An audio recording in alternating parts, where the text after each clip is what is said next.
في استشارة أسرية سألت الأم هو لازم ابنك يسمع كلامك في كل حاجة؟ قالت لي امال انت عايزاه يسمع كلامك انت؟ في الحقيقة انا اتفاجئت وضحكت وقلت لها طب ايه رأيك ما يسمعش كلامك ولا كلامي ويعمل اللي هو عايزه؟ قالت لي انها حابة ان ابنها يكون عنده رأي ويكون عنده شخصية ويكون شخص قيادي، وان هو ما يبقاش بيسمح لأي حد ان هو يجي عليه او يظلمه او يهينه، وان هي بشكل ما عايزاه يكون انسان متزن وانسان في وسط الناس له شخصية متزنة وشخصية قوية بشكل ما.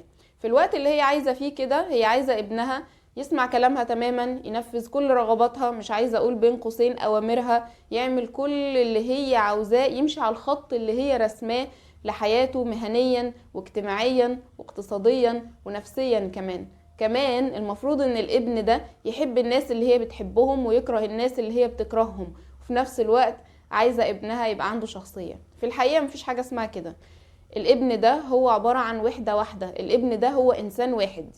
مفيش حاجة اسمها ابدا اني انا كأم او انا كأب اكون عايز ابني ده يكون بره عنده شخصية وعنده رأي وعنده ويجي قدامي يبقى شخص منتهى الانكسار، بيسمع كل كلامي، ملوش اي رأي، ملوش اي حاجة، في النهاية لازم ينفذ اللي انا عاوزاه، يا اما ابتزه عاطفيا وافضل اقول له ان انا غضبانه عليك او انا غضبان عليك وكذا وكذا. مفيش معنى ابدا لكده. اذا انت عاوزه ابنك او انت عاوز ابنك يكون شخصيته قويه وشخصيته متزنه، ده بيبدأ من البيت. ولازم تكون عارف ان هو لما يبقى له رأي بره البيت لازم يبقى له رأي جوه البيت. اما يبقى هو بينفذ اللي هو عايزه ومش بيتأثر برأي اصحابه، اذا هو في البيت مش هيمشي يتأثر بآرائكم برضو. هنا مش بقول ان الاب والام ملهمش لازمه او ان كلامهم ملوش قيمه، لا له لازمه وله قيمه طبعا، لكن لازم الابن يكون له رأي، لازم تسمح له ان هو يجرب ويغلط ويتحرك في الحياة. بوجه كلامي هنا للأم لأن علاقة الابن بالأم هي علاقة خاصة جدا. اسمحي له ان هو يتحرك، ان هو يغلط، ان هو ما يبقاش بيرفكت، ان هو ما يبقاش 100%، ان هو ما يبقاش احسن حاجة، لان غير كده انت بتحرميه ان هو يكون انسان، بتسلبي انسانيته. طب ازاي ان انا اخلي ابني عنده شخصية كويسة او متزنة، او اخلي شخصيته قيادية زي ما انت عايزة، او اخلي شخصيته قوية بشكل ما؟ اول حاجة انتبهي انتبهي انتبهي لنقدك المستمر.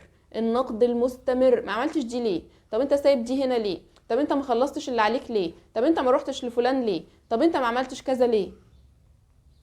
ما انا بقول كده عشان مصلحته، مش بشكك في نيتك اصلا. انا ما بقولش هنا ابدا ان نيتك انك تأثري عليه او ان انت تأذيه او اي حاجة من الكلام ده نهائي، مش بشكك في نيتك، لكن طريقة تنفيذك للنية دي مش مظبوط. الطريقة اللي انت بتحاولي بيها ان هو يبقى انسان مثالي مش مظبوطة، لسبب بسيط، لان احنا ما ينفعش حد فينا يبقى مثالي. احنا مخلوقين فينا الخير وفينا الشر، فألهمها فجورها وتقواها. الفجور والتقوى جوه النفس. فبالتالي اول حاجة انتبهي لنقدك المستمر، انتبهي لكماليتك اللي ما بتخلصش، ان انت دايما عايزة كل حاجة احسن حاجة. انتبهي لحاجة مهمة جدا، لدورك في علاقته بوالده، لان في ابناء كتير علاقتهم بوالدهم سيئة جدا بسبب الام. هل هنا هي دخلت وقالت اما افسد علاقة ابني بابوه؟ طبعا هي ما عملتش كده نهائي، ما كانش عندها النية المسبقة لده، لكن هي هنا مش سايبة مساحة كويسة بين الابن وباباه انهم يتعاملوا مع بعض. انتبهي الكلمات اللي انت بتقوليها له كتير. هل كلامك اغلبه مدح؟ طب هل كلامك تشجيع؟ طب هل كلامك نقد؟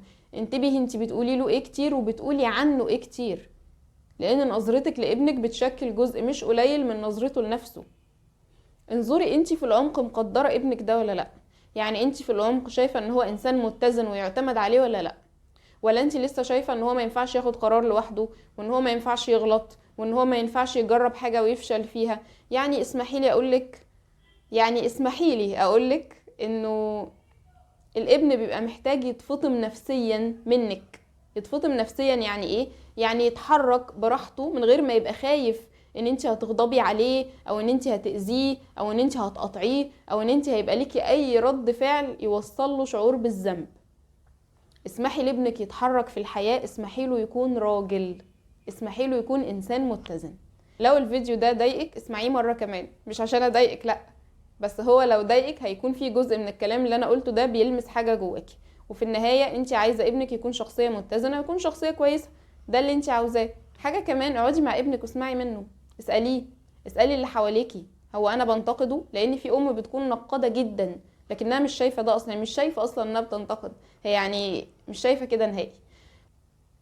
ولو انت شايفة ان الفيديو ده ممكن يلمس قلب ناس تانية شاركيه مع غيرك.